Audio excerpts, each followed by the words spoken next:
ओम श्री साई नाथाय नमः।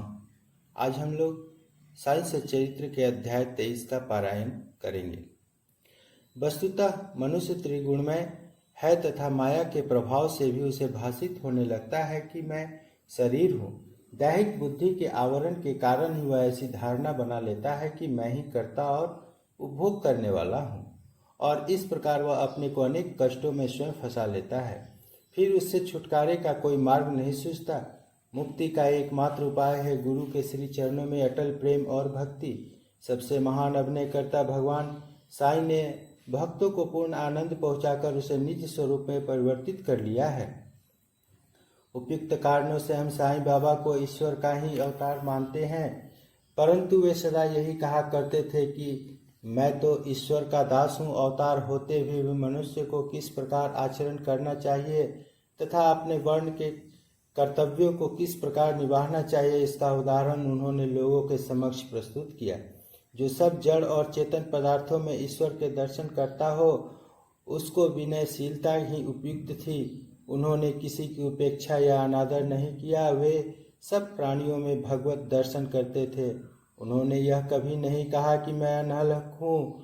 वे सदा यही कहते थे कि मैं तो यादेहक हूँ। अल्लाह मालिक सदा उनके होठों पर था।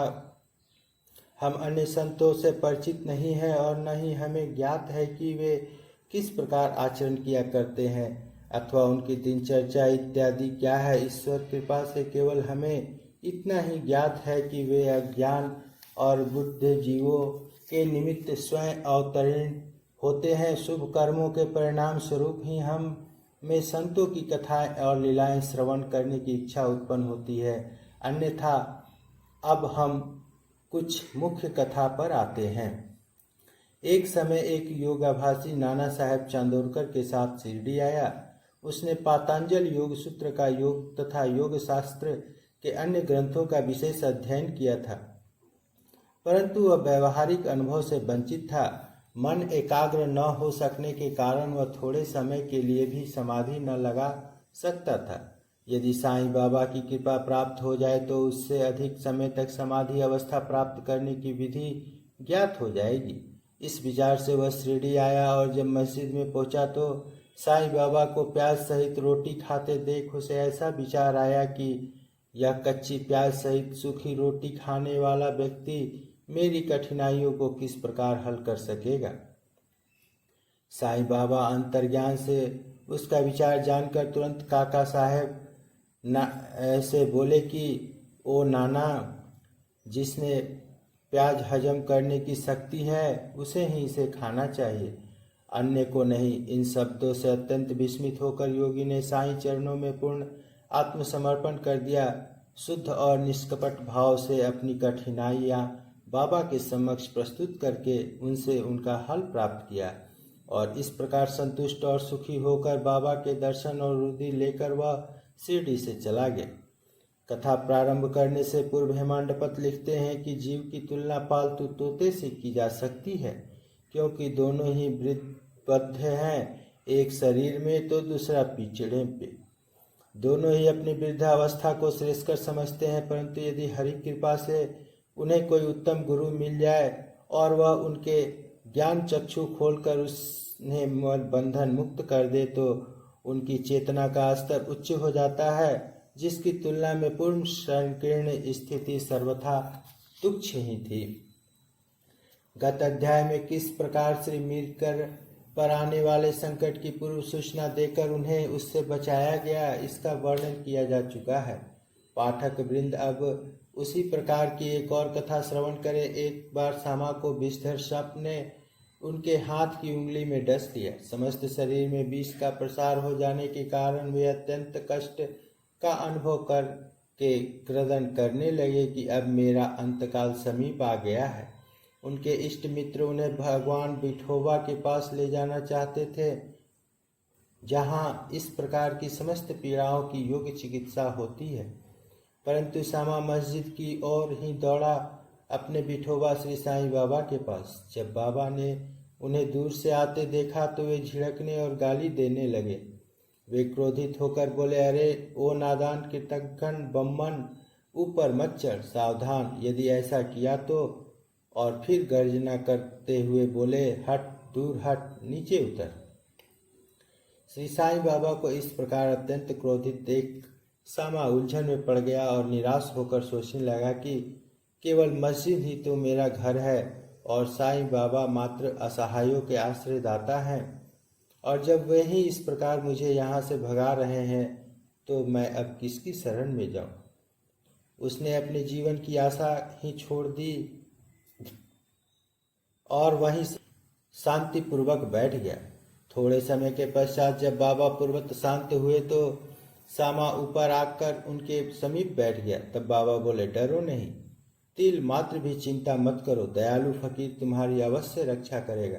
घर जाकर शांति से बैठो और बाहर न निकलो। मुझ पर विश्वास कर निर्भय होकर चिंता त्याग दो। उन्हें घर भिजवाने के पश्चात ही पीछे से बाबा ने तात्या पाटिल और काका साहब दीक्षित के द्वारा यह कहला भेजा कि वह इच्छा अनुसार भोजन करे, घर में टहलते रहे, लेटे नहीं और न शयन करे। कहने की आवश्यकता नहीं कि आदेशों का अक्षरशः पालन किया गया और थोड़े समय में ही वह पूर्ण स्वस्थ हो गया। इस विषय में केवल यही बात स्मरण योग्य है कि बाबा के शब्द हट, दूर हट, नीचे उतर सामा को लक्ष्य करके नहीं कहा गया जैसा कि ऊपर से प्रतीत होता है, परंतु उस सांप और उसके विष के लिए ही यह आज्ञा थी। अर्थात सामा के शरीर में विष न फैलने की आज्ञा थी। अन्य मंत्र शास्त्रों के विशेषज्ञों की तरह बाबा ने किसी मंत्र या मंत्रयुक्त चावल या जल आदि का प्रयोग नहीं किया। इस कथा और इसी प्रकार की अन्य कथाओं को सुनकर साईं बाबा के चरणों में दृढ़ विश्वास हो जाए कि यदि माया मुक्त संसार को पार करना है तो केवल श्री साईं चरणों का हृदय में ध्यान करो। एक बार शिरडी विसूचिका के प्रकोप से दहल उठी और ग्रामवासी भयभीत हो गए। उनका पारस्परिक संपर्क अन्य गांवों के लोगों से प्रायः समाप्त सा हो गया। तब गांव के पंचों ने एकत्रित होकर 2 आदेश पारित किए। प्रथम, लकड़ी की एक भी गट्ठी गांव में न आने दी जाए। द्वितीय, कोई भी बकरे की बलि न दे। इन आदेशों का उल्लंघन करने वाले को मुखिया और पंचों द्वारा दंड दिया जाएगा। बाबा तो जानते ही थे यह सब केवल अंधविश्वास ही है और इसी कारण उन्होंने पंचों के आदेशों की कोई चिंता न की। जब वे आदेश लागू थे तभी एक लकड़ी की गाड़ी गांव में आई। सबको ज्ञात था कि गांव में लकड़ी का अधिक अभाव है, फिर भी लोग उस गाड़ी वाले को भगाने लगे। यह समाचार कहीं बाबा के पास पहुंच गया। तब वे स्वयं वहां आए और गाड़ी वाले से गाड़ी मस्जिद में ले चलने को कहा। बाबा के विरुद्ध कोई चू चपाट तक भी नहीं कर सका।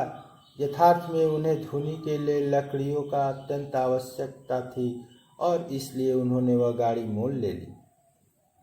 एक महान अग्निहोत्र की तरह उन्होंने जीवन भर धुनी को चैतन्य रखा। बाबा की धुनी दिन रात प्रज्वलित रहती थी और इसलिए वे लकड़ियां एकत्रित करके रखते थे। बाबा का घर अर्थात मस्जिद सबके लिए सदैव खुली थी। उसमें किसी ताले चाबी की आवश्यकता न थी। गांव के गरीब आदमी अपने उपयोग के लिए उसमें से लकड़ियां निकाल भी ले जाया करते थे, परंतु बाबा ने इस पर कभी कोई आपत्ति नहीं की। बाबा तो संपूर्ण विश्व को ईश्वर से ओतप्रोत देखते थे, इसलिए उनमें किसी के प्रति घृणा या शत्रुता की भावना न थी। पूर्ण विरक्त होते हुए भी उन्होंने एक साधारण गृहस्थ सा उदाहरण लोगों के समक्ष प्रस्तुत किया।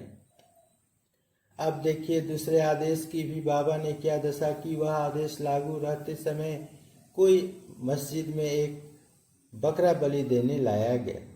वह अत्यंत दुर्बल बूढ़ा और मरने ही वाला था। उस समय मालेगांव के फकीर पीर मोहम्मद उर्फ बड़े बाबा भी उनके समीप ही खड़े थे। बाबा ने उन्हें बकरा काटकर बलि चढ़ाने को कहा। श्री साईं बाबा बड़े बाबा का आदर किया करते थे, इस कारण वे सदैव उनके दाहिनी ओर ही बैठा करते थे। सबसे पहले वे ही चिलम पीते और फिर बाबा को देते। बाद में अन्य भक्तों को जब दोपहर को भोजन परोस दिया जाता तब बाबा बड़े बाबा को आदर पूर्वक बुलाकर अपने दाहिनी ओर बिठाते और तब सब भोजन करते। बाबा के पास जो दक्षिणा एकत्रित होती उसमें से वे 50 रुपये प्रतिदिन बड़े बाबा को दिया करते थे। जब वे लौटते तो बाबा भी उनके साथ ही 100 कदम तक जाया करते थे। उनका इतना आदर होते हुए भी जब बाबा ने उनसे बकरा काटने को कहा तो उन्होंने अस्वीकार कर स्पष्ट शब्दों में कह दिया कि बलि चढ़ाना व्यर्थ ही है।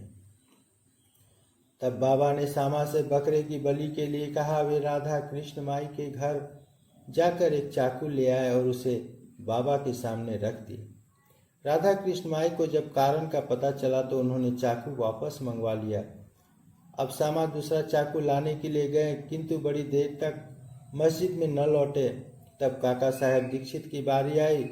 वह सोना सच्चा तो था, परंतु उसको कसौटी पर कसना भी अत्यंत आवश्यक था।